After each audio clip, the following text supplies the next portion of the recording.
ओम नमो भगवते वासुदेवाय। ओम नमो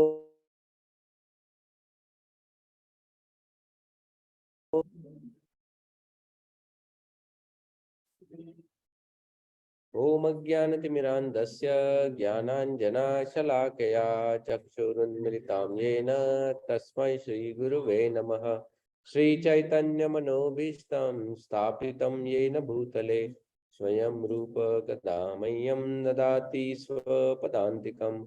वन्देऽहं श्रीगुरु श्रीयुतापदकमलं श्रीगुरून् वैष्णवांश्च श्रीरूपं साग्रजातं सहगना रघुनाथान्वितं तं सजीवं साद्वैतं सावधूतं परिजना सहितं कृष्णचैतन्यदेवं श्रीराधा कृष्णपदान् सहगना ललिता श्रीविशाखान्वितं च नमां विष्णुपादाय कृष्णप्रेष्ठाय भूतले श्रीमते भक्तिवेदांत स्वामी निति नामिने नमस्ते सारस्वते देवे गौरवाणी प्रचारिणे निर्विशेष शून्यवादी पाश्चात देश तारिणे नमो महावदल्याय कृष्ण प्रेम प्रदायते कृष्णाय कृष्ण चैतन्य नामिने गौरविषे नमः।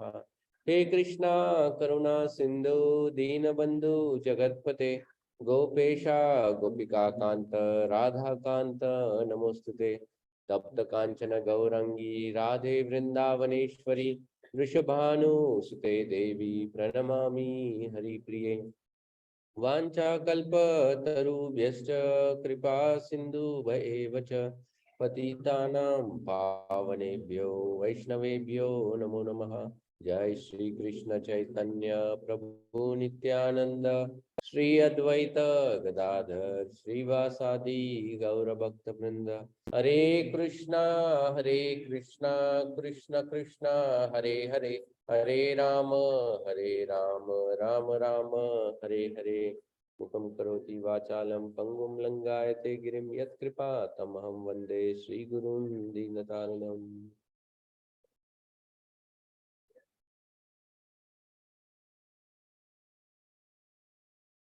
हरे कृष्ण।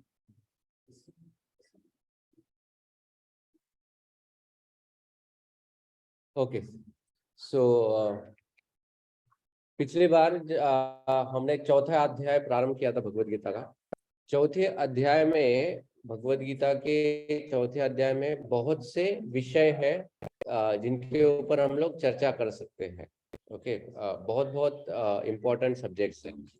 उस अध्याय की शुरुआत होती है जिसमें भगवान श्री कृष्ण ने अर्जुन से कहा है कि ये जो ज्ञान तुमको अभी मैं दे रहा हूँ, ये ज्ञान मैंने सूर्यदेव से उसके पुत्र को गया था, इक्ष्वाकु को। ऐसे आया, पीढ़ी दर पीढ़ी वो नीचे चलते आया, लेकिन वो बीच में लुप्त हो गया, ज्ञान लुप्त हो गया, मतलब नष्ट हो गया, जो भी हो गया। ओके, तो पिछली बार हमने परंपरा के विषय में चर्चा की थी कि जब हम लोग आध्यात्मिक ज्ञान लेते हैं तो ये आध्यात्मिक ज्ञान जो है ये परंपरा में लेना बहुत आवश्यक है, क्योंकि अगर हम लोग परंपरा में उसको नहीं लेंगे तो फिर क्या होता है, सही ज्ञान प्राप्त नहीं होगा, वो दूषित ज्ञान होता है। इसीलिए परंपरा का महत्व बहुत बताया गया है। तो इस विषय के ऊपर हमने पहले ही चर्चा कर चुके हैं कि परंपरा क्यों जरूरी है, और चार परंपराएं हमने डिस्कस किया था। याद है कौन सी चार परंपराएं हैं? हाँ, श्री संप्रदाय, फिर ब्रह्म संप्रदाय,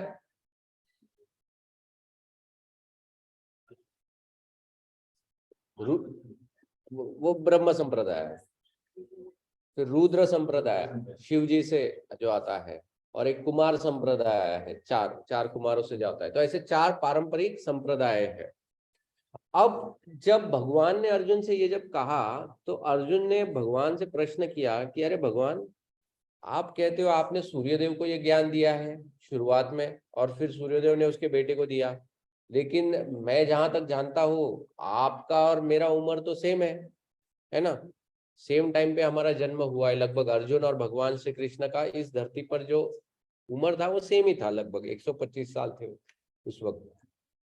तो वो कहते फिर मैं कैसे अभी समझू कि आपने सूर्यदेव को ये ज्ञान दिया है।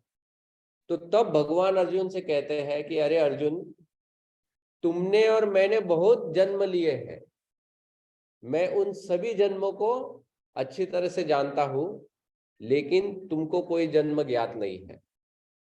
ओके, मतलब भगवान बार बार अवतार लेते हैं। भगवान का कहने का तात्पर्य यह है कि मैं बार बार अवतार लेता हूं, इसलिए मुझे सब ज्ञात है कि क्यों मैं आया था, क्या ये था, उद्देश्य था, लेकिन तुम्हें कुछ भी ज्ञात नहीं है। क्योंकि तुम जब भी जन्म लेते हो तो जन्म के साथ क्या होता है, हमारा पिछला मेमोरी वाइप आउट हो जाता है, हमको पिछले जन्म का कुछ भी याद नहीं रहता है।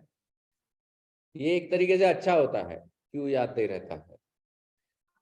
तो फिर मानो अर्जुन भगवान को पूछते हैं कि क्यों लेते हो आप जन्म, मतलब जन्म आपको, अभी हम जैसे जीवात्माओं को तो हम लोग समझ सकते हैं कि हमारे कर्मों के अनुसार हमको बार बार जन्म लेना पड़ता है, लेकिन आप तो भगवान हो, तो आपको जन्म क्यों लेना पड़ता है, या आप क्यों अवतार लेते हो, बार बार क्यों आ रहे हो आप। तो तब भगवान वो श्लोक कहते हैं जो बहुत विख्यात श्लोक है, यदा यदा ही धर्मस्य ग्लानिर्भवति भारत अभ्युत्थानम् अधर्मस्य तदात्मानं सृजाम्यहम् परित्राणाय साधूनां विनाशाय च दुष्कृतां धर्म संस्थापनार्थाय संभवामि युगे युगे। तो भगवान बताते हैं कि मेरे अवतार के 3 कारण है, मुख्य 3 कारण है। क्या 3 कारण है? तो सबसे पहले वो कहते हैं परित्राणाय साधूनाम, जो साधु लोग हैं, जो भक्त लोग हैं, इन लोगों को आनंद देने के लिए मैं अवतार लेता हूँ, भक्तों को आनंद देने के लिए मैं अवतार लेता हूँ। फिर विनाशाय च दुष्कृताम, जो दुष्कृत लोग हैं, जो पापी लोग हैं, इन लोगों का विनाश करने के लिए, और धर्म संस्थापना, मतलब जो धर्म हो जाती है, इस धर्म को फिर से स्थापित करने के लिए मैं अवतार लेता हूँ। तो अभी इसी को हम लोग थोड़ा समझेंगे। ओके, तो अब जब भगवान यहाँ पर कहते हैं कि विनाशाय च दुष्कृताम, कि भगवान कहते हैं कि मैं विनाश करने के लिए भी अवतार लेता हूँ, तो अब विनाश किसका करते हैं भगवान? तो उसमें बताया जाता है कि जब किसी समय में कोई व्यक्ति आतंकी हो, मतलब कुछ कुछ समय पर पूरा समाज नहीं आतंकवादी टाइप रहता है, पूरा समाज आतंकवादी जैसा नहीं रहता है, कुछ व्यक्ति होते हैं जो बहुत आतंकित करके रखते हैं। जैसे हम लोग देखते हैं कि त्रेता युग के समय में रावण था, है ना, तो रावण ने पूरा आतंक मचाया हुआ था एक्चुअली। उसी प्रकार से सतयुग के समय में कौन था? हिरण्याक्ष था, हिरण्यकशिपु था, इन लोगों ने आतंक मचाया हुआ था। इन लोगों ने इस प्रकार से आतंक मचाया हुआ था कि पूरा जो संसार था इन लोगों से भयभीत थे। तो इतना जब आतंकित हो जाता है, तो ऐसे व्यक्ति का विनाश करने के लिए भगवान जन्म लेते हैं, है ना। जैसे हिरण्याक्ष का वध करने के लिए भगवान ने कौन सा अवतार लिया था? वराह अवतार लिया था। हिरण्यकशिपु को मारने के लिए कौन सा लिया था? हाँ, नरसिंह अवतार लिया था। वैसे रावण का वध करने के लिए भगवान ने रामचंद्र का अवतार लिया था। और ऐसे अनेक से अवतार भगवान लेते हैं, बार बार बार बार अवतार लेते हैं। परशुराम का अवतार पता है किसके लिए था?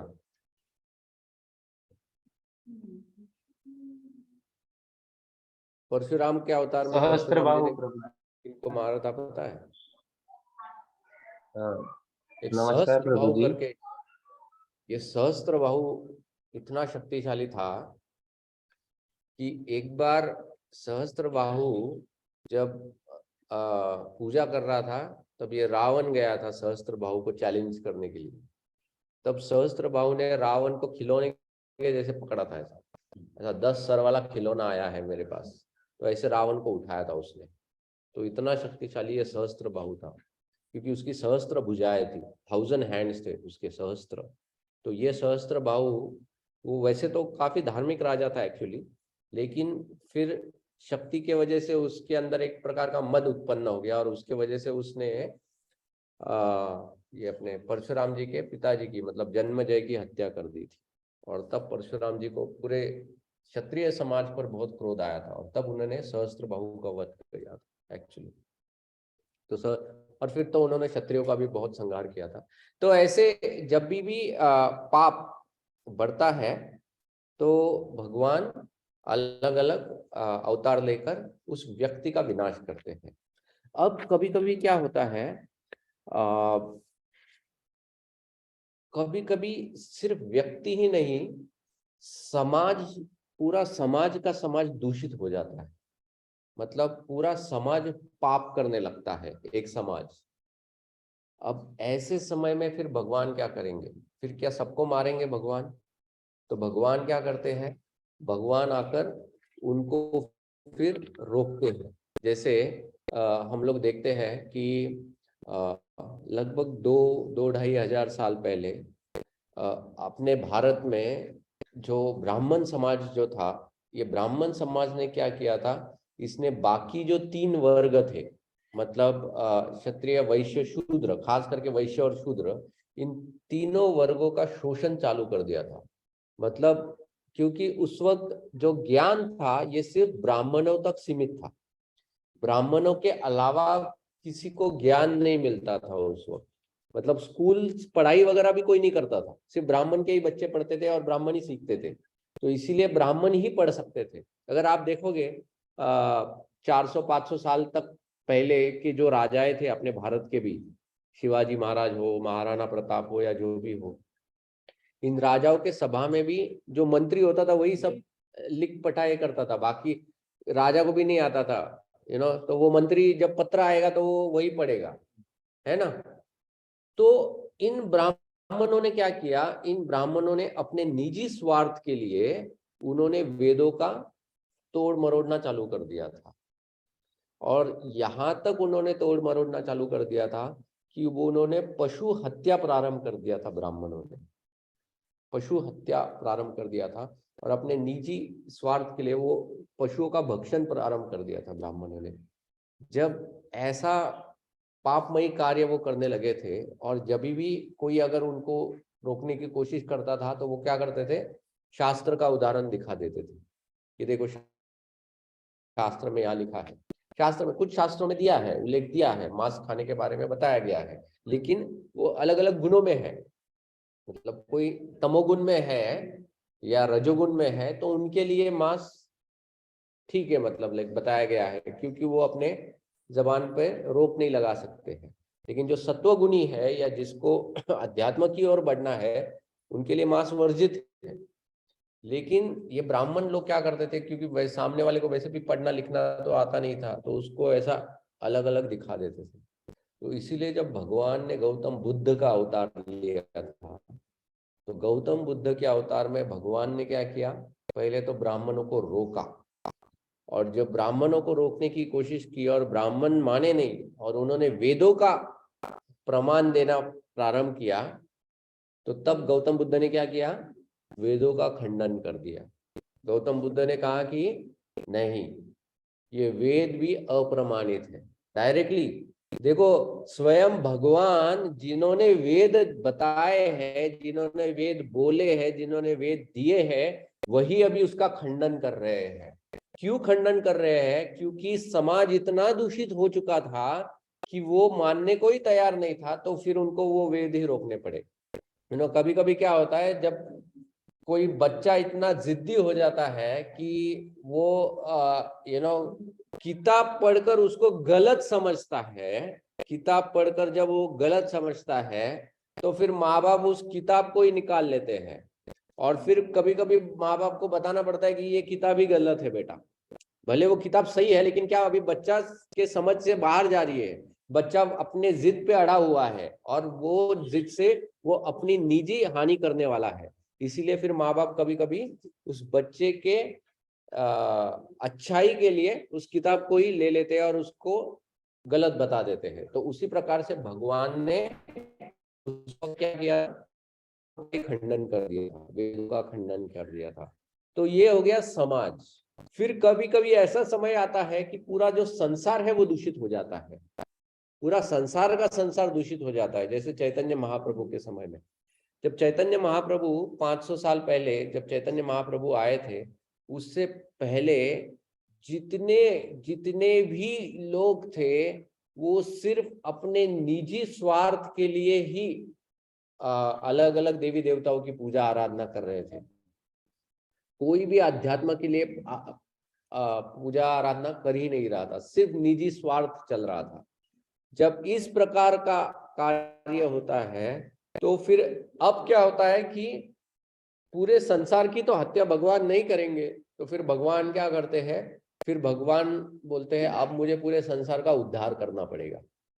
एंड तब चैतन्य महाप्रभु जब आए थे तो चैतन्य महाप्रभु ने क्या किया, हमारे हृदय में बैठा हुआ जो राक्षस वृत्ति है, उस राक्षस वृत्ति का हत्या करने के लिए उन्होंने फिर हमको ये महामंत्र दे दिया था। तो जैसे बताते हैं कुछ लोग कि जब सतयुग जब था तो सतयुग में जो असुर या राक्षस होता था वो एक अलग ग्रह में होता था, और जो देवता होते थे वो अलग ग्रह में होते थे, या मनुष्य अलग ग्रह में होते थे। मतलब इतना दूर अंतर होता था उनमें। जैसे हम लोग देखते हैं रावण, हिरण्यकशिपु, ये अलग ग्रह पर ही थे, दे वर नॉट ऑन अर्थ। वो लोग ऐसे इंडिया या अर्थ में नहीं थे, वो काफी दूर थे एक्चुअली। लेकिन सतयुग से जब त्रेता आया, त्रेता से जब द्वापर आया, तो द्वापर में क्या हो गया, मतलब सतयुग में तो देखो हिरण्याक्ष था, हिरण्याक्ष हिरण्यकशिपु जो थे वो तो अलग ग्रह पर ही थे। इसलिए वो कथा आती है जिसमें हिरण्याक्ष जो है, आपने देखा है वो कथा, वरा जो आता है वो किसको बाहर निकालता है पानी में से, पृथ्वी को वो पानी के अंदर डाल देता है, समुद्र के अंदर, क्षीर सागर के अंदर डाल देता है ये हिरण्याक्ष। मतलब हिरण्याक्ष स्वयं पृथ्वी पर नहीं था, वो किसी और ग्रह पे था, और उधर से उसने क्या किया था, पृथ्वी को लेके पानी में डाल दिया था। तो वो असुर अलग ग्रह पर ही थे।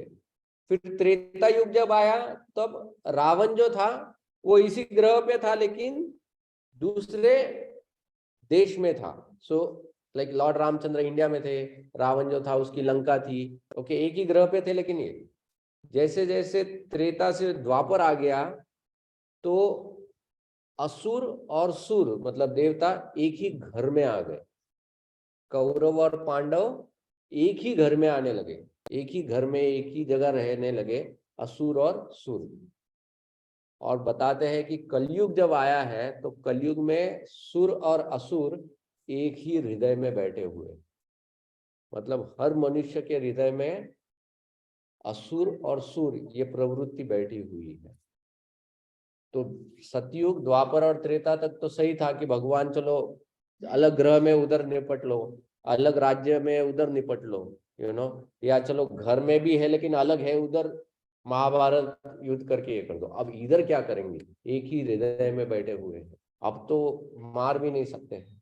तो इसीलिए कलयुग के लिए बताया गया है कि कलयुग के लिए इस असुरी वृत्ति का विनाश करने के लिए भगवान का जो महामंत्र जो है वो उस असुरी वृत्ति का विनाश करता है, इस हृदय को शुद्ध करके।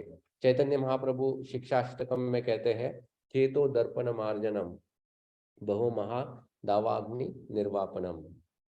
सो चेतो दर्पण, हमारी जो चेतना है, हमारा जो दर्पण है हृदय का, वो उस दर्पण के ऊपर जो पाप, अलग अलग इच्छाएं, कामनाएं, उनकी जो धूल बैठी हुई है, उस धूल के वजह से क्या होता है, जब आईने के ऊपर जब धूल बैठती है तो हमको हमारा ही चेहरा नहीं दिखता है।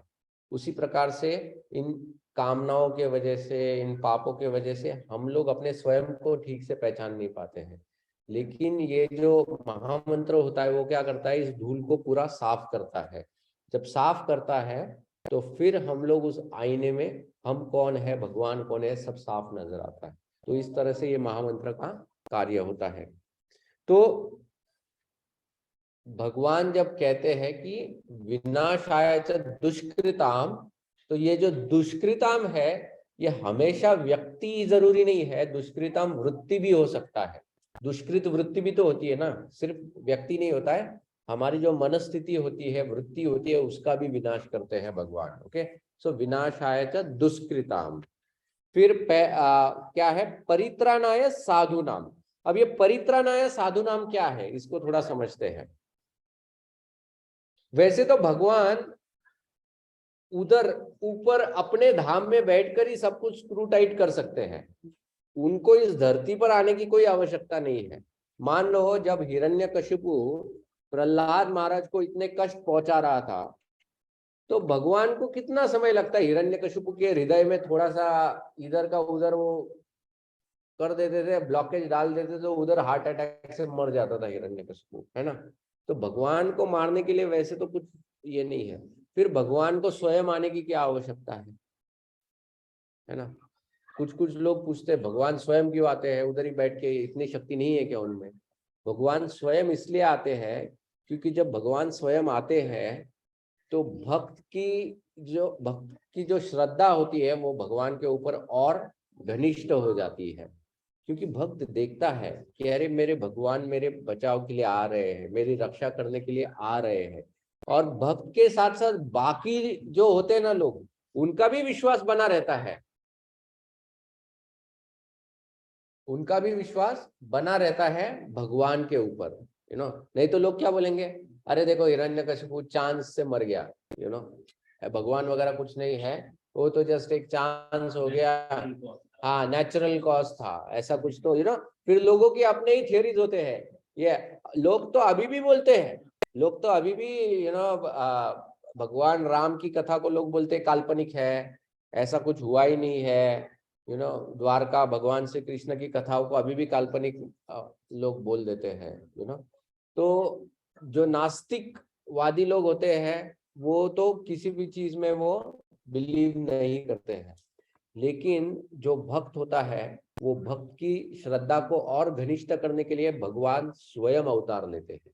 और जब भगवान अवतार लेते हैं तो भक्त को और आनंद आता है भगवान को देखने की वजह से, और इसीलिए वो कहते हैं परित्राणाय साधु नाम। जो साधु है, साधु मतलब कौन, मेरे भक्त जो है, उनको और आनंद देने के लिए मैं अवतार लेता हूँ, और आनंद देने के लिए मैं अवतार लेता हूँ। जैसे ध्रुव महाराज भी जब गए थे वन में, तो वन में जाने के बाद ध्रुव महाराज चाहते थे, भगवान से क्या चाहते थे, एक बहुत बड़ा राज्य चाहते थे। क्योंकि ध्रुव महाराज की कथा आप लोग जानते हो क्या? ध्रुव, अच्छा मैं बताता हूँ, संक्षिप्त में बताता हूँ। ब्रह्मा जी के दो पुत्र हुए।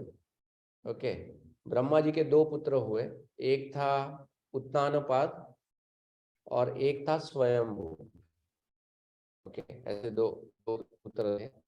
उसमें से जो स्वयंभू था वो कुछ समय के लिए गया, क्या बोलते हैं, वन में जाके तपस्या करने के लिए गया। तो ब्रह्मा जी ने पूरा जो ब्रह्मांड है उसका जो राज्य है वो उत्तानपाद को दिया कि बेटा तू तब तक संभाल, तू राजा बन जा। उत्तानपाद ने दो पत्नियों से विवाह किया।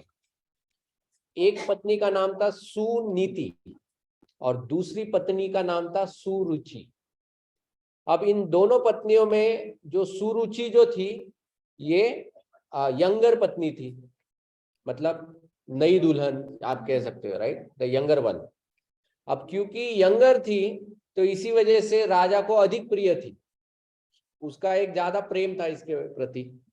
और सुनीति जो थी ये बड़ी थी, तो राजा क्या करता था, वैसे राजा का सुनीति के प्रति भी प्रेम था, लेकिन वो जो छोटी वाली है उसको दुखी ना करे, इसलिए राजा क्या करता था, हमेशा उसको काइंड ऑफ इग्नोर करता था। अब सुनीति का एक पुत्र हुआ जिसका नाम था ध्रुव, और सुरुचि का एक पुत्र हुआ जिसका नाम था उत्तम। ऐसे दो पुत्र थे। एक समय की बात है जब उत्तानपाद राजा अपने राजमहल में बैठे हुए थे आसन के ऊपर, तब उनके एक गोद में बैठा उत्तम और दूसरे गोद में बैठा था ध्रुव। उस समय जब सुरुचि जब उस राज्य में आती है, मतलब राजमहल में जब आती है और वो देखती है कि ध्रुव भी बैठा है उसके पिता की गोद में, तो सुरुचि को वो पसंद नहीं आता है। उसको लगता है कि इसका कोई अधिकार नहीं है, क्योंकि मैं राजा की प्रिय हूँ, तो मेरा ही पुत्र राजा की गोद में बैठ सकता है, मतलब राजगद्दी संभाल सकता है। इसलिए सुरुचि क्या करती है, ध्रुव को हाथ से पकड़ के उसको खींचती है पिता की गोद से, नीचे गिराती है, और वो कहती है कि तू जो है, तू, तेरे अभी तक इतने अच्छे कर्म है नहीं, अगर तेरे अच्छे कर्म होते तो तू मेरे गर्भ से जन्म लेता, लेकिन तेरे अच्छे कर्म है नहीं, इसीलिए तेरी ये लायकी नहीं है कि तू इस राज सिंहासन का राजा बन सके, तो तू यहाँ से चला जा। रादर वो उसको कहती है कि तू एक काम कर, तू मर जा। वो कहते हैं तू मर जा, तू जब मर जाएगा तो शायद तेरे अच्छे कर्मों की वजह से अगर कुछ हो तो फिर तू अगला जन्म मेरे गर्भ से लेगा, और मेरे गर्भ से लेगा तो तेरे को मौका मिल जाएगा, तुझे मौका मिल जाएगा। तो इतना बहुत कुछ सुनाती है। तो ध्रुव बेचारा छोटा बालक था, 5 साल का बच्चा था वो, यू नो उसको बहुत बुरा लगता है कि पिता के गोद में मुझे बैठने नहीं दे रही है माँ, मतलब ऐसे कैसे वो मेरे साथ कर सकती है। बहुत इतना क्रोध भी आ रहा है, लेकिन छोटा है, नन्हा है, रो भी रहा है, और पिता भी कुछ नहीं कह रहे हैं। पिता भी चुप बैठे हुए हैं वहां पर, वो भी शांत बैठे हुए। तो अब करे तो क्या करे, तो ध्रुव रोते रोते जाता है माँ के पास, सुनीति के पास जाता है, और सुनीति को सब बताता है, ऐसा ऐसा मेरे साथ हुआ, आप कुछ कीजिए। तो सुनीति कहती है कि बेटा मैं क्या करूं, तेरे पिता जो है वो मेरी कोई बात नहीं सुनेंगे, क्योंकि जब सुरुचि अगर ये कहेगी तो मेरे तेरे पिता मेरी कोई भी बात नहीं सुनेंगे। तो फिर ध्रुव कहता है कि फिर माँ मेरी मदद कौन करेगा, अगर आप मेरी मदद नहीं करोगे, पिताजी मेरी मदद नहीं कर रहे हैं, तो ऐसी अवस्था में मेरी मदद कौन करेगा। तो माँ कहती है कि बेटा तेरी मदद सिर्फ भगवान कर सकते हैं। तो ध्रुव कहता है कि माँ फिर भगवान है कहाँ। तो माता कहती है कि देख बेटा, मुझे तो पता नहीं है भगवान कहाँ है, लेकिन मैंने अनेक ऋषि मुनियों से सुना है कि भगवान जंगल में रहते हैं। तो तू एक काम कर, जंगल में जा। देखो 5 साल का बच्चा, हम लोग राशन भी लाने के लिए नहीं भेज सकते बच्चे को नीचे, अगर रास्ता भी क्रॉस करना है तो भी हम लोग सोचते कि 5 साल के बच्चे को कैसे नीचे भेजे। इधर जो सुरुचि है वो 5 साल के बच्चे को कह रही है कि तू वन में जा। वन मतलब कौन सा है, ऐसा कल्टीवेटेड वन नहीं है, वो एक्चुअल जंगल है जिधर जंगली जंगली जानवर, राक्षस सब कुछ रहता था उस समय में, और रात में कोई दिए लाइट वगैरह कुछ नहीं होता था। तो ऐसे वन में माँ भेजती है ध्रुव को। ध्रुव भी एकदम सुनिश्चित होकर जाता है। जब वो वन में जाता रहता है तो अब ध्रुव निश्चय करके निकला है कि मुझे क्या चाहिए, मुझे भगवान को प्राप्त करना है। जैसे ही कोई व्यक्ति ये निश्चय कर लेता है कि मुझे भगवान चाहिए, तो तुरंत भगवान ये सुन लेते हैं। और भगवान क्या करते हैं, भगवान उनके जो पार्षद होते हैं या उनका जो भक्त होता है उसको भेजते हैं तुरंत। तो उधर तुरंत भगवान ने किसको भेजा, नारद मुनि को, कि जाओ देखो वो छोटा बच्चा है ना, वो ढूंढ रहा है मेरे लिए, तुम जाके देखो कि क्या मदद कर सकते हो। तो नारद मुनि वहां पर जाते हैं। नारद मुनि वहां पर जाने के बाद ध्रुव को पूछते हैं कि अरे ध्रुव, क्या हो गया बेटा, तुम क्यों इधर जंगल में ऐसा क्यों घूम रहे, इधर कितने बड़े बड़े जानवर होते हैं, ऐसा तो ये तुम्हारी उम्र नहीं है, तुम एक काम करो, तुम फिर से घर लौट जाओ। ध्रुव कहता है नहीं नहीं नहीं नहीं, मेरा बहुत बड़ा इंसल्ट हो गया है घर में, मेरी कोई बात नहीं मान रहा है, माँ ने ऐसा ऐसा कह दिया ये वो। तो नारद मुनि हंसते हैं, वो कहते हैं कि अरे बेटा ऐसा थोड़ी होता है, तुम्हारी उम्र में अगर कोई तुम्हें डांट भी देता है तो इतना दिल पे थोड़ी लगाते हो। लेकिन ध्रुव कहता है नहीं, ध्रुव जो था वो क्षत्रिय का बच्चा था, तो उसमें वो क्षत्रिय का खून भी था उसमें। तो ध्रुव कहता है कि देखो मुनिवर, मैं आपका आदर सम्मान करता हूँ, लेकिन अगर आप मेरी किसी प्रकार से मदद कर सकते हो भगवान को प्राप्त करने के लिए तो आप मुझे कीजिए, लेकिन अगर आप इसलिए आए हो कि ये कहने के लिए कि मैं घर लौट जाऊं, तो आप कृपया करके यहाँ से चलते बनिए, आप मेरे रास्ते में मत आइए। तो नारद मुनि ने जब देखा कि ध्रुव बहुत दृढ़ हो गया था, तो नारद मुनि ने फिर ध्रुव महाराज को फिर उन्होंने प्रक्रिया बताई कि कैसे भगवान को प्राप्त कर लिया। और क्या प्रक्रिया थी वो, 6 महीना, 6 महीने का उपवास था ध्रुव महाराज को। तो 6 महीने में उन्होंने बताया था कि जो पहला महीना जो है, सो ध्रुव को क्या करना है कि भगवान की मिट्टी से एक मूर्ति बनानी है। और मूर्ति बनाकर भगवान की पूजा आराधना करनी है ध्रुव को। और पहले मास में ध्रुव को क्या करना है, जंगल में जो पेड़ पे जो फल उगते हैं उन्हीं फलों को खाना है पहले मास में। दूसरा महीना जैसे ही प्रारंभ होता है तो फिर ध्रुव को क्या करना है कि पेड़ के जो गिरे हुए पत्ते होते हैं उसी को खाना है, फल नहीं, सिर्फ गिरे हुए पत्तों को। तीसरा मास जो होता है, तीसरे मास में ध्रुव को क्या करना है, अब उसको सिर्फ जल ग्रहण करना है तीसरे मास में, पत्ते भी नहीं खाने हैं। चौथे मास में जल को भी त्याग करना है और सिर्फ हवा जो होती है बस उसको ही लेना है पूरा महीना। और पांचवें मास से उसको उस हवा को भी बंद करना है, मतलब श्वास भी नहीं लेना। ऐसी तपस्या ध्रुव महाराज को बताई। 5 साल का बच्चा है, 5 साल के बच्चे को ऐसी तपस्या बताई थी और ध्रुव महाराज ने की थी। 5 महीने उन्होंने ये तपस्या की। छठे महीने में जो देवलोक है, स्वर्ग वगैरह, उधर आग लग गई पूरा, उधर देवताओं का दम घुटना प्रारंभ हो गया। देवता लोग सोचे क्या हो गया, एकदम अचानक ऑक्सीजन कहाँ चला गया, एकदम सबको कोरोना जैसा हो गया था एकदम वहां पर देवताओं को। तो सब देवता लोग, हाँ, देवता लोग तुरंत भागे उधर ब्रह्मा जी के पास, बोले क्या हो गया, ये अचानक कैसा हवा वगैरह बंद हो गया, ऑक्सीजन कैसे ये हो गया। तो ब्रह्मा जी ने कहा कि देखो क्या है ना, वो ध्रुव उधर तपस्या कर रहा है, तो उसकी तपस्या की वजह से आप लोग हो गए। तो उन्होंने कहा कि ब्रह्मा जी आप जाओ फिर उसको समझाओ। और तो उन्होंने कहा मैं तो जाऊँ समझाने के लिए, लेकिन वो मेरी थोड़ी तपस्या कर रहा है ना, मुझे बुलाए तो मैं जाऊँ, वो मुझे बुला ही नहीं रहा है, वो तो भगवान को बुला रहा है। तो बोले चलो फिर भगवान के पास जाते हैं। भगवान बोलते आप ही जाके उसको शांत कर दो। तो सब जाके जब भगवान को बोलते तो भगवान कहते कोई प्रॉब्लम नहीं, मैं अभी जा ही रहा हूँ। तो स्वयं साक्षात नारायण आते हैं। छठे महीने में जब ध्रुव तपस्या कर रहा था तो ध्रुव को भगवान नारायण उसको अपने हृदय में दिखना प्रारंभ हो गए थे। तो ध्रुव पूरी तरह से समाधि में लीन हो गया था, वो सिर्फ नारायण को देख रहा था और नारायण को देखकर ही वो पूरा संतुष्ट हो गया था ध्रुव। लेकिन जैसे ही नारायण उसके सामने प्रकट हुए थे तो ध्रुव अभी भी समाधि में लगा हुआ था। तो भगवान ने सोचा अरे ये तो अभी समाधि में स्थिर हो गया है, अभी इसका मैं ध्यान कैसे आकर्षित करूं। तो भगवान ने उसके हृदय का जो चित्र है उसको मिटा दिया, मतलब उसके हृदय से गायब हो गए भगवान। जब हृदय से गायब हो गए तो ध्रुव एकदम झटके से उसने आंखें खोली, और जैसे ही आंखें खोली उसने देखा कि अरे जिन नारायण को मैं अपने हृदय में देख रहा था वही नारायण अभी मेरे समक्ष प्रकट हुए हैं। जब ध्रुव ने नारायण को देखा तो उसके आंखों में पूरे आंसू आ गए थे, मतलब आंसुओं की वजह से वो भगवान को अभी ठीक से देख नहीं पा रहा था।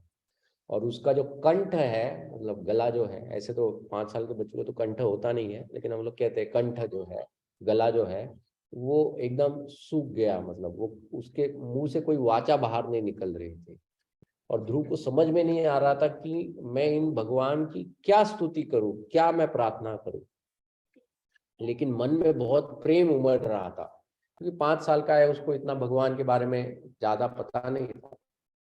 तो तब नारायण जो है, वो नारायण आकर ध्रुव के सर पर उनका शंख जो होता है, भगवान का जो शंख होता है, वो शंख इधर लगाते हैं सर के ऊपर ध्रुव के। जैसे ही भगवान द्वारा स्पर्श होता है ध्रुव को, तो ध्रुव को पूरा ज्ञान प्राप्त हो जाता है। और फिर ध्रुव महाराज अलग अलग स्तुतियां बोलते हैं भगवान को। एक्चुअली ध्रुव महाराज जब वन में जाते हैं तो ध्रुव महाराज का उद्देश्य क्या था कि मेरी माता जो है, मतलब वो सुरुचि, वो चाहती है कि मैं अपने पिता का राज्य ना लूं। तो वो कहता है कि अब मुझे ऐसा राज्य चाहिए जो मेरे पिता से भी बड़ा है। अब पिता का राज्य क्या था, ब्रह्मांड था। पूरा जो ब्रह्मांड है, ये ब्रह्मांड का राजा था उत्तानपद। अब इससे बड़ा क्या हो सकता है, इससे बड़ा क्या हो सकता है, इससे बड़ा तो सिर्फ भगवान का धाम है। भगवान के धाम के अलावा इससे बड़ा और कुछ नहीं है ब्रह्मांड से। तो जब ध्रुव महाराज वहां पर पहुंचे और ध्रुव महाराज ने जब भगवान को देखा, अब ध्रुव महाराज भगवान की आराधना क्यों कर रहा था, क्योंकि उसको राज्य चाहिए था। लेकिन जब भगवान का दर्शन हुआ तो ध्रुव महाराज ने भगवान से क्षमा मांगी, और ध्रुव महाराज ने भगवान से कहा कि हे भगवान, मैं एक कांच के टुकड़े के पीछे दौड़ते दौड़ते यहाँ आया, मैं एक कांच के टुकड़े के लिए यहाँ पर आया, लेकिन मेरे सामने एक हीरा है, मतलब आप एक हीरे के समान हो। तो उन्होंने कहा जब मुझे हीरा प्राप्त है तो मुझे कांच का टुकड़ा नहीं चाहिए, मुझे कोई राज्य वाज्य कुछ नहीं चाहिए, मुझे बस आप चाहिए भगवान, और दूसरा कुछ नहीं चाहिए। तो तब भगवान ध्रुव महाराज से कहते हैं कि हे ध्रुव, क्योंकि तुमने मेरी तपस्या राज्य प्राप्त करने के लिए की थी, तो मैं तुम्हें राज्य जरूर दूंगा। ध्रुव ने कहा लेकिन मुझे नहीं चाहिए राज्य, लेकिन भगवान ने कहा लेकिन तपस्या तो इसीलिए की थी ना। तो ध्रुव कहता है लेकिन भगवान मुझे आप चाहिए। तो भगवान कहते हैं कि तुम्हें दोनों प्राप्त होगा, तुम पहले 30,000 वर्ष के लिए इस राज्य को भोगो, और 30,000 वर्षों के पश्चात फिर तुम मेरे धाम लौट जाओ, मतलब तुम्हें मैं प्राप्त हो जाऊंगा। तो 30,000 वर्षों के लिए ध्रुव महाराज को राज्य मिला। तो कौन सा राज्य मिला? ध्रुव ने पूछा अभी ये पूरा मेरे पापा का राज्य है, तो इससे बड़ा और कौन सा राज्य है? भगवान ने कहा कि मेरा जो राज्य है, जिसको श्वेत द्वीप कहते हैं, जो ध्रुव तारा हम लोग जो देखते हैं रोज, ये ध्रुव तारा जो है ये विष्णु का लोक है, श्वेत द्वीप डायरेक्टली, वो श्वेत द्वीप प्लैनेट है, और वो जो ग्रह है वो ध्रुव महाराज को भगवान ने दिया था। सो भगवान जो होते हैं वो अपने भक्तों के प्रेम के वजह से भगवान अवतार लेते हैं या प्रकट भी होते हैं। क्यों प्रकट होते हैं, ये अलग अलग लीलाएं क्यों करते हैं? जब भगवान ये सब लीलाएं करते हैं तो इससे उस भक्त की और बाकी भक्तों की जो श्रद्धा होती है भगवान के ऊपर, वो और दृढ़ हो जाती है। तो उस दृढ़ता को बढ़ाने के लिए हमारी जो श्रद्धा है भगवान के प्रति, उसको बढ़ाने के लिए भगवान अवतार लेते हैं। सो विनाशाय च दुष्कृताम और परित्राणाय साधूनाम। और तीसरा जो कारण है वो कारण क्या है? धर्म संस्थापनार्थाय।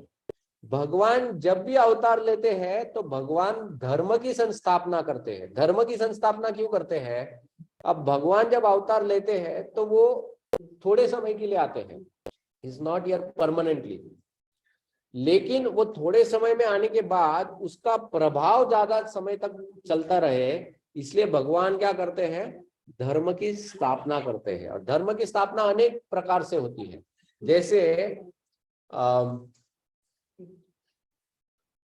जब सत्यव्रत नाम का एक राजा था, सत्यव्रत नाम का एक राजा था, ये राजा, इसके साथ भगवान ने मत्स्य का अवतार लिया था। तो मत्स्य के अवतार की कथा कैसी है कि एक समय ये राजा जो था, इस राजा के राज्य में, ये राजा सवेरे जो सूर्य देव है उनको प्रणाम करने के लिए जाता था नदी में। तो जब नदी में वो गया था तो वो क्या, जब पानी में जब जाते हो गंगा में, तो आप क्या करते हो? गंगा को ही लेते हो और गंगा को ही अर्पण करते हो, है ना। तो उसने अंजुलि में जब गंगा का पानी लिया तो उसी अंजुलि में एक छोटी सी मच्छली आ गई। जब वो मछली आ गई तो राजा उस पानी को जब छोड़ना चाहा तो वो मछली बात करना चालू किया राजा के साथ, और उसने कहा कि हे राजन, क्योंकि आप पूरे जगत के राजा हो तो मैं भी आपकी प्रजा हूं, तो अगर मैं आपकी प्रजा हूं तो आपको मेरी भी रक्षा करनी चाहिए, और मैं बहुत नन्ही सी जीवात्मा हूं, अगर आप मुझे इस समुद्र मतलब नदी में फिर से फेंक दोगे तो बड़ी बड़ी मछलियां जो है वो मुझे खा जाएगी, तो आप कृपया करके मेरी रक्षा कीजिए। तो राजा ने कहा ठीक है चलो, मछली ने मेरा आश्रय लिया है। तो राजा ने क्या किया, अपना जो कमंडलू था एक, उस कमंडलू में उस मछली को रख लिया पानी में, और फिर जैसे ही अपने राज्य में गया तो राज्य में जाके उसने एक एक्वेरियम खरीदा छोटा सा, और उस एक्वेरियम में उस मछली को छोड़ दिया। मछली को जब छोड़ दिया, दूसरे दिन जब राजा आया देखने को, तो वो जो एक्वेरियम का साइज था वो साइज की वो मछली हो गई थी। तो वो मछली वहां से बोलने लगी, हे राजन, ये कितना मतलब कंजेस्टेड रूम दिया मुझे, थोड़ा स्क्वायर फुट बढ़ाओ इसका, तो आप थोड़ा बड़ा जगह दो मुझे ताकि मैं तैर सकूं, इसमें तो मैं बैठ नहीं पा रही हूँ। तो राजा ने सोचा नहीं, ये तो एकदम अचंभित मछली है, मतलब ऐसे कैसे एक ही दिन में इतनी बढ़ जाएगी, लेकिन हो सकता है, कोई मछली हो सकती है। तो राजा ने कहा ठीक है। तो राजा ने कहा मेरा जो पर्सनल स्विमिंग पूल है उस स्विमिंग पूल में डाल दो इसको। उस स्विमिंग पूल में डाल दिया मछली को। जब स्विमिंग पूल में डाल दिया, दूसरे दिन जब राजा जागा तब देखा कि स्विमिंग पूल के साइज की हो गई मछली। मछली ने कहा राजन, ये स्विमिंग पूल भी मेरे लिए पर्याप्त नहीं है, मेरा तो आकार इतना बड़ा है कि मैं इधर से हिल नहीं पा रही हूँ। तो राजा ने कहा अरे ये तो तुम आश्चर्यचकित हो। फिर उसको, उस मछली को उठाकर जो नदी थी, फिर नदी में छोड़ दिया। जब नदी में छोड़ दिया तो राजा के देखते देखते मछली ने नदी का आकार ले लिया, इतनी बड़ी हो गई। और कहा राजन, नदी भी मेरे लिए पर्याप्त नहीं है। तो राजा ने कहा ये बहुत ज्यादा हो गया। उन्होंने कहा अब मैं छोड़ दो, कहाँ छोड़ू? तो बोले एक काम करो, मुझे समंदर में छोड़ दो आप। तो राजा ने अरेंजमेंट करके उसको समंदर में छोड़ा, और जब समंदर में छोड़ा तो उसने समंदर का आकार ले लिया था।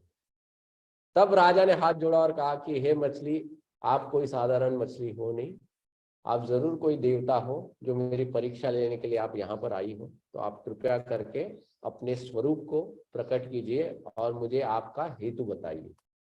तो तब भगवान अपने रूप को प्रकट करते और कहते कि हे सत्यव्रत, मैं ऐसे ही तुम्हारी परीक्षा ले रहा था, मैं यहाँ पर एक हेतुवश आया हूँ। उन्होंने कहा कि आज से 7 दिन बाद प्रलय प्रारंभ होने वाला है, और जब प्रलय प्रारंभ होगा तब सभी जीवात्माओं का विनाश हो जाएगा। लेकिन इस प्रलय खत्म होने के बाद, ये जो प्रलय होता है ये ब्रह्मा की एक रात तक चलता है। एक पूरी रात प्रलय चलता है ब्रह्मा की। मतलब ब्रह्मा की रात कितनी होती है? 4,32,00,000 वर्ष होता है। इतनी बड़ी ब्रह्मा की रात होती है। मतलब इतने साल तक प्रलय चलेगा। तो इतने साल तक जब प्रलय चलेगा तो उन्होंने कहा उस प्रलय के पश्चात आप जो है, आप पूरे संसार के फिर मनु बनोगे, मतलब you will be the first man. और आप क्या करो, जितने भी 84 लाख योनियां हैं उन सब योनियों के एक एक योनि को इकट्ठा करो और एक बड़ी सी नाव बनाओ। और वो जब नाव बनेगी उस नाव में इन सबको डालो। तो जब प्रलय से जब पूरे ब्रह्मांड में पानी भर जाएगा तो इस नाव में आप रहना। और भगवान ने कहा उस समय मैं फिर से प्रकट होऊंगा मछली के अवतार में, और उस समय इस नाव को आप, मेरा जो हॉर्न होता है ना, क्या बोलते हैं उसको, फिन या हॉर्न, हाँ, उसको बांधना रस्सी से, और मैं इस पूरी नाव को उस पानी में घुमाता रहूंगा। पूरी नाव में वो घुमाता रहूंगा। तो इस प्रकार से ये अवतार हुआ था मत्स्य अवतार। जब प्रलय आया और जब सत्यव्रत मुनि ने, राजा ने, जब वो पूरा 84 लाख योनियों को वो नाव में बिठाकर फिर वो जब मछली उनको घुमा रहा था, तो तब क्योंकि अब फिर से संसार प्रारंभ होने वाला था ब्रह्मा जी के नेक्स्ट डे पे, तो उस संसार को धर्म बताने के लिए जब ये नाव घूम रही थी, उस वक्त ये मछली जो थी, मतलब भगवान मत्स्य के रूप में, उन्होंने वेदों को फिर से प्रकट किया, मतलब वेदों को बोला। और जब वो वेद बोल रहे थे तब ये जो राजा था उसने उन वेदों को फिर से रचना की थी एक्चुअली। तो कहने का तात्पर्य ये है कि भगवान ने सिर्फ उस वक्त रक्षा नहीं की थी, लेकिन धर्म की स्थापना भी की थी वेद फिर से प्रकट करते हुए। उसी प्रकार से हम लोग देखते हैं महाभारत के युद्ध में भी भगवान ने भगवत गीता, ये वेद, हाँ, ये वेदों की फिर से स्थापना की है ना। भगवत गीता के साथ साथ हम लोग देखते हैं फिर बाकी स्वयं भगवान वेद व्यास के रूप में जब उन्होंने अवतार लिया था, तो वेद व्यास के रूप में हम लोगों को 4 वेद, पुराण, उपनिषद, ये सब हमको प्राप्त हुए हैं। और भगवान ने क्योंकि ये 5000 साल पहले हमको दिया है, तो आज तक उसके वजह से, हालांकि इंसानियत घटती जा रही है, लेकिन फिर भी इतने स्तर पर नहीं घटी है, अभी भी थोड़ा बहुत धर्म बाकी है। क्यों बाकी है? क्योंकि उस वक्त भगवान ने धर्म की रचना की थी। अगर भगवान धर्म की रचना नहीं करते उस वक्त तो ज्यादा दिन नहीं टिकता था, फिर उधर ही खत्म हो जाता था। लेकिन क्योंकि की है तो अभी तक थोड़ी इंसानियत बची हुई है। ये जो भविष्य पुराण नाम का एक पुराण है, भविष्य पुराण में बताया गया है कि जैसे जैसे ये कलयुग बढ़ेगा तो इंसानियत कितनी निकृष्ट हो जाएगी। तो भविष्य पुराण में एक घटना बताई गई है कि उसमें बताया है कि कलयुग में एक समय ऐसा आएगा जब स्त्री और पुरुष सिर्फ मैथुन के लिए एकत्र हो जाएंगे और वो संतान भी उत्पत्ति इसलिए करेंगे ताकि वो उसे खा सके। संतान की उत्पत्ति खाने के लिए की जाएगी मनुष्य द्वारा। अब जब हम लोग ये सुनते हैं या पढ़ते हैं तो हमको लगता है अरे ये कितना घिनौना है, लेकिन आपको मैं बता दूं कि चाइना और जापान में ये ऑलरेडी चल रहा है। वहां पर जो स्त्रियां होती है उनका 9 महीने से पहले गर्भपात किया जाता है, और गर्भपात होने के बाद वो जो गर्भ होता है फीटस, उस फीटस को वो लोग एक रसायन में रखते हैं और उस रसायन को अलग अलग होटल्स में दिखाया जाता है और उसको एक डेलिकेसी, मतलब किसी को अपना बर्थडे मनाना है या कुछ करना है तो एक स्पेशल फीस्ट में उसको काट के खाया जाता है। ये आज भी चल रहा है, तो ये कलयुग की शुरुआत है। और हम लोग नहीं जानते कि कलयुग और कितना आगे इसका पतन होगा। मतलब हम लोग अभी भी देख रहे हैं, मतलब जैसे पहले के जमाने में हम लोग जानते थे कि जो विवाह संबंध था ये कितना पवित्र संबंध माना जाता था, बट नाउअडेज अब जैसा लिविंग इन रिलेशनशिप चालू हो गया है, राइट। अब ये इतना कॉमन हो गया है कि अभी तो गवर्नमेंट ने भी उसको अप्रूव कर दिया, लीगलाइज कर दिया है। तो this is a very normal thing.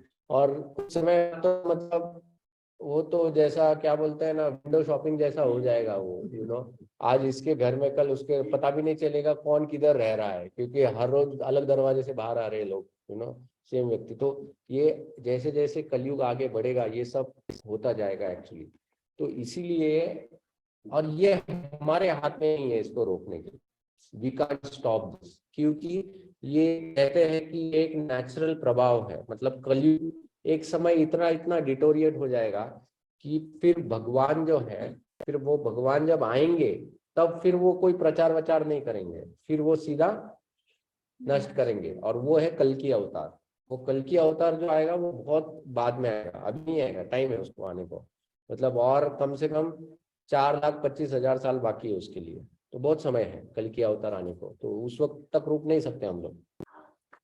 लेकिन इसी जन्म में हम लोग भक्ति करके निकल सकते हैं, फिर से जन्म नहीं लेना है हमको यहाँ पर, वो पेड़ को जो आप धागा बांधते हो ना 7 जन्मों के लिए, वो बांधना बंद करो। वो नहीं चाहिए, वो 7 जन्म वगैरह नहीं चाहिए।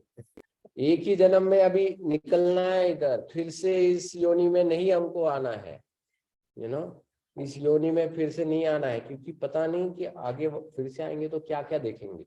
हमारे जो माता पिता है उन्होंने जो देखा था, मुझे याद है जब मेरी दादी, मेरे बचपन के वक्त जो सिनेमा होते थे, मतलब 70s और 80s के, मेरी दादी जब वो सिनेमा कभी देख लेती थी बोलती थी क्या भ्रष्ट लोग हैं। 70 के साल के सिनेमास। हाँ, मेरी माँ जब देखती थी तो मेरी माँ क्योंकि वो जवान थी तो उसके लिए वो अच्छा था। अब जब हम लोग बड़े होते गए और जब हम लोग सिनेमा देखते थे, जब मेरी माँ देखती थी बोलती थी क्या, मतलब इनको तो कोई लज्जा ही नहीं। और आज हम लोग जब देखते हैं तो हम लोग बच्चों के साथ ऐसे सिनेमा नहीं देख सकते हैं, क्योंकि और क्या क्या देखने को ये मिलता है। तो यू कैन इमेजिन कि कैसा डिटोरिएशन होता जाएगा। तो फिर से अगर मान लो हम लोग ही जन्म लेके आएंगे, फिर पता नहीं उस जन्म में और क्या क्या देखना मिलेगा हमको। तो फिर से ये चांस ही नहीं लेना है कि हमको वापस। इसीलिए भगवान ने एक बहुत सुलभ मात्र हमको एक आसान तरीका दिया है। वो तरीका क्या है कि आप सिर्फ इस मंत्र का जाप करो। ये मंत्र का जाप करने से आपका इसी जीवन में उद्धार हो जाएगा। इसी जीवन में उद्धार हो जाएगा मतलब क्या हो जाएगा? नष्ट नहीं होंगे हम लोग भगवान के धाम में जाएंगे। जब भगवान के धाम में जाएंगे ना, तो उधर हम लोगों को भगवान के साथ रहने को मिलेगा, और भगवान के साथ रहकर वो सब हम लोग आनंद प्राप्त कर सकते